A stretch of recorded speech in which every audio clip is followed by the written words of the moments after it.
Hi. నా పేరు doctor Manish అండి. ఇప్పుడు నాతో పాటు ఉండేది మిస్టర్ బి. వెంకటేష్.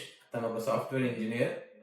19థ్ జూలై తన రైట్ హ్యాండ్ ఇండెక్స్ ఫింగర్‌కి బైక్ చైన్ క్లీన్ చేస్తున్నప్పుడు ఫింగర్ ఇరుక్కుపోయింది. ఆ ఫింగర్ ఇరుక్కుపోవడం వల్ల ఆ డిజిటల్ పార్ట్ అనేది మొత్తం క్రష్ అయిపోయింది. తను ఆ క్రష్ అయిన ఫింగర్‌తో మా దగ్గరకొచ్చారు. మేము అదే రోజు సర్జరీ చేశాము. చిన్న లోకల్ అనస్థీషియా ఇచ్చి చేశాము ఆ ఫింగర్‌కి. రెగ్యులర్ డ్రెస్సింగ్స్ మరియు ట్రీట్మెంట్ ఫాలో అప్ తర్వాత ఇవాళ ఆల్మోస్ట్ 2 మంత్స్ అయింది.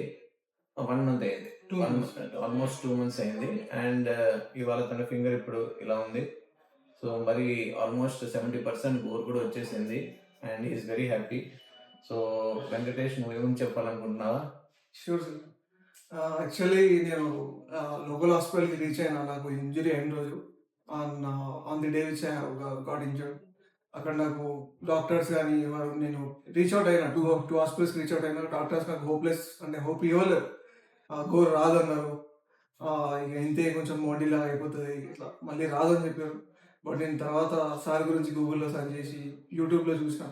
సార్ సక్సెస్ స్టోరీ చూసిన తర్వాత నాకు ఒక హోప్ క్రియేట్ అయింది. అక్కడికొచ్చాను, రీచ్ ఔట్ అయ్యాను. I I got the best result. Basically ఏమైతుందంటే ఇలాంటి ఇంజ్యూరీస్‌లో మనకి చాలా సార్లు మైక్రో సర్జరీస్ అంటారు. ఈ నెయిల్ బెడ్ ఇంజ్యూరీస్ అనేది చాలా కామన్. అందులో బైక్ చైన్ క్రష్ ఇంజ్యూరీస్ అయితే రెగ్యులర్‌గా వస్తుంటాయి. ఇందులో మనం జాగ్రత్తగా డే 1లోనే ట్రీట్మెంట్ తీసుకొని మైక్రోస్కోప్ కింద నీట్‌గా రిపేర్ చేసుకుంటే రిజల్ట్స్ చాలా బాగుంటాయి. Thank you.